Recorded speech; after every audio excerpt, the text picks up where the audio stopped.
Oh man, you're flinging mud.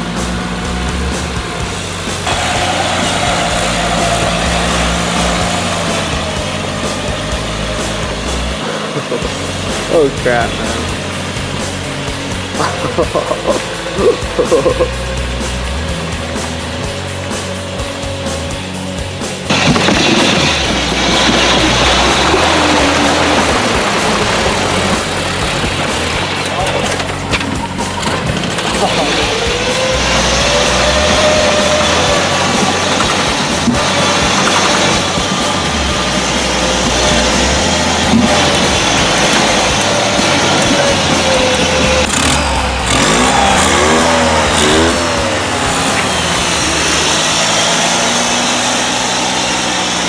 Here it is, guys.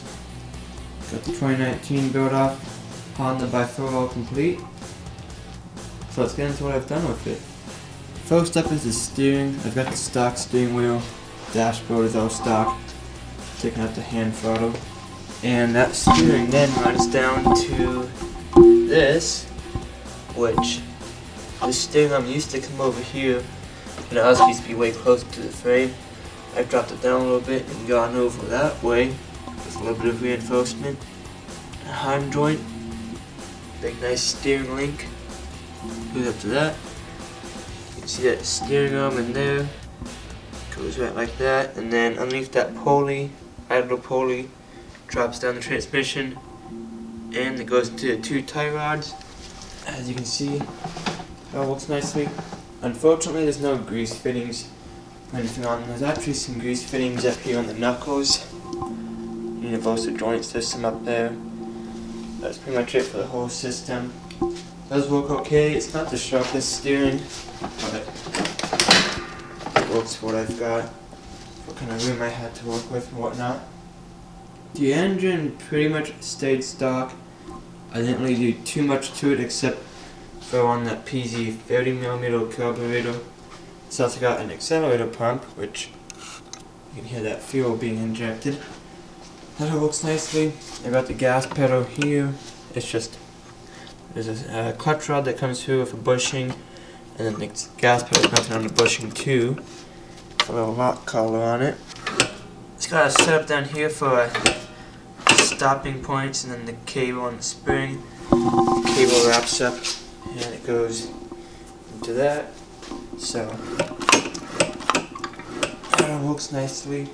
Stock muffler actually really keeps it quiet. Got a 2-cylinder liquid cooled overhead cam Honda engine in it. There's the fan, radiator up there. Pretty much all worked nicely. The reason I got this whole tractor is because the water pump had backed up into the flywheel where the ring gear is, and it had started turning away, which actually kind of like made the engine hold the tone so it wouldn't start anymore. So pounded it back, watered it on, and it's been running good ever since.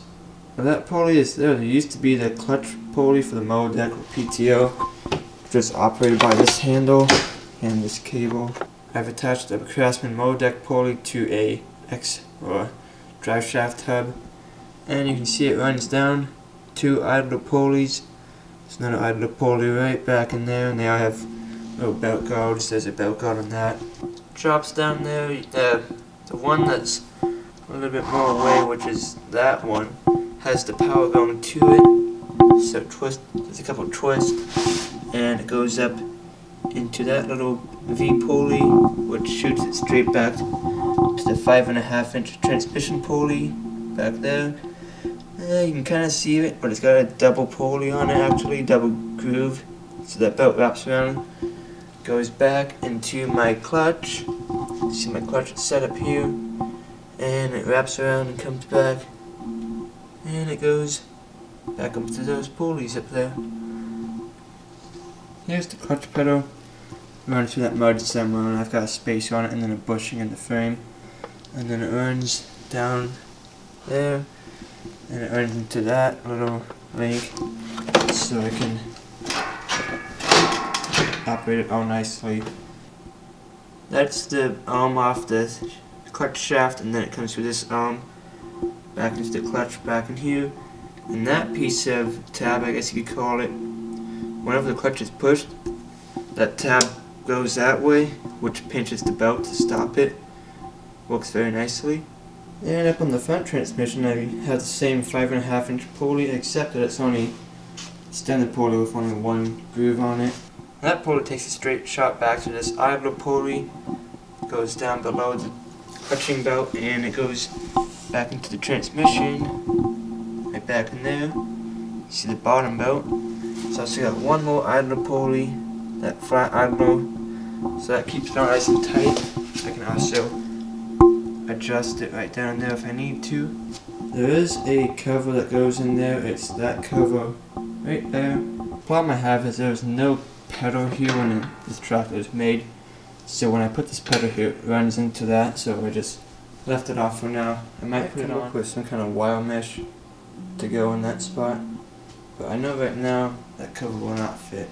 Moving to the back half, it's pretty much stayed the same back here. I've got the same seat on it that says Honda. It's got the fuel cap right there. Parking brake, which works just fine. And I've also got my shifter, and that drops down the frame here to a bushing, which you can kind of see it's covered in mud, and it goes through that. Turn out a bushing on that end, and my shifter arm, which I can kind of see it shifting back in there. There's that pulley again. On the other side here, you can see all that shifter stuff coming through. You can also see my back belt guard, which drops down by both belts to keep the belts on. The shifter arm comes down there into this heim joint, which goes into that heim joint, which goes into the shifter arm, and then has another heim joint on it. It goes all the way up to the front transmission, like that. So I can also adjust it if I need to. Goes into that, and then I have my little vent coming off. It's not mounted there permanently. I'm going to change it up somehow, but I just kind of tossed it in so I could keep all the mud out of that. Like I said, my parking brake works. Down on the parking brake, you can also just use it as a standard brake. Got this return spring, and there's a bracket right back there, and there's also the brake arm, goes into the brake caliper and the brake disc. It's all pretty much just stock stuff. This brake cable comes down here like that, right into that bracket, which I actually recycled off of this tractor when I cut something off of it. So that worked out nicely.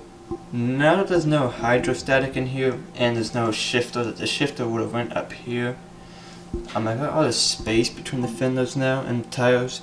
Pretty much all the space that's contained in these brackets there, so I can fit a couple of ammo cans in here, maybe slide them in there or something. But I'm gonna figure something out to use all of that space with. Unfortunately, there's not enough room underneath the seat here. It does have the stock gas tank. I don't know what size it is, but I'm gonna guess it's about 2 gallons. You can see it's pretty big. It gets a little bit wider towards the top up here. It's also got the stock fuel pump on it, which is right inside of there. And there's a fuel filter right there too. The nice thing about this fuel pump is this carburetor usually has a gas tank right above it here, so it's gravity fed. Whenever I run these, I usually have to put a pressure regulator in the system because the fuel pump will make it flood. So that fuel pump somehow does its magic, which is awesome because I didn't have to buy any other thing to get it running how it is. If I turn the key on, you can hear that fuel pump try to prime itself. So it's got the parking brake light, take that off. One other cool thing is it's got the fuel light, so if I'm running low I can go and notify myself I'm running low. It's also got the temperature light, which is hooked up on that radiator sensor. I would like to maybe somehow put some gauges on this, maybe an oil pressure and a temp sensor, not to get like an accurate reading of the temperature sensor, but I don't ever see this thing overheating, especially with how big of a radiator it's got for the little 360cc engine it's got. Anyways, that's pretty much going to be it for the overview of the Honda GX360.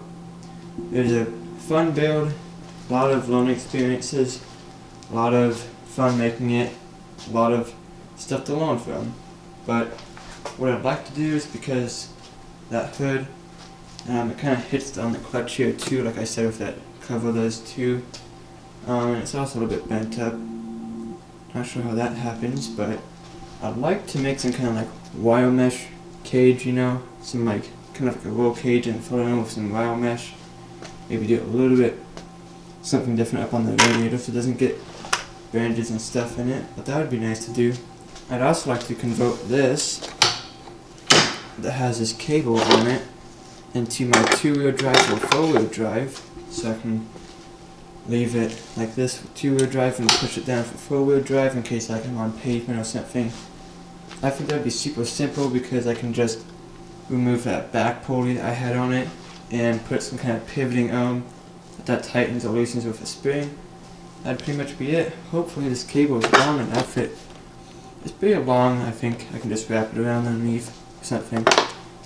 I'd also like to reinforce this back axle because you can't really tell, but it is bent pretty significantly already. And one thing I think is it's a hot rolled axle, which is very weak steel.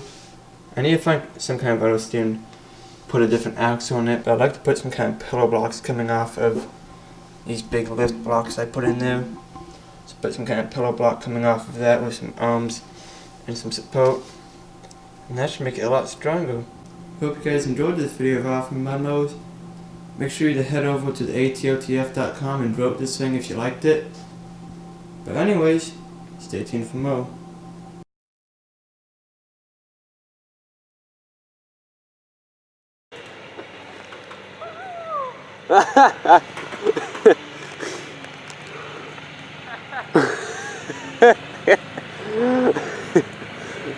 Come on, Jason. So, Jason wanted leaves in this video.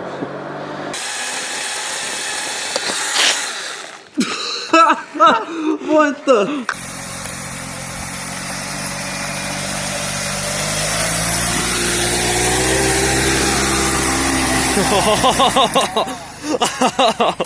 Oh my gosh. That's how you bend that. Okay, attempt 2.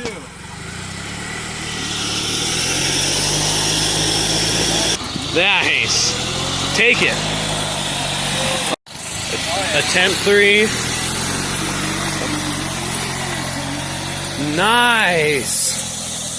Okay, check this out. So that one, I got it somewhat unbended, but now that's all bent up now. Oops. There's the bent up axle.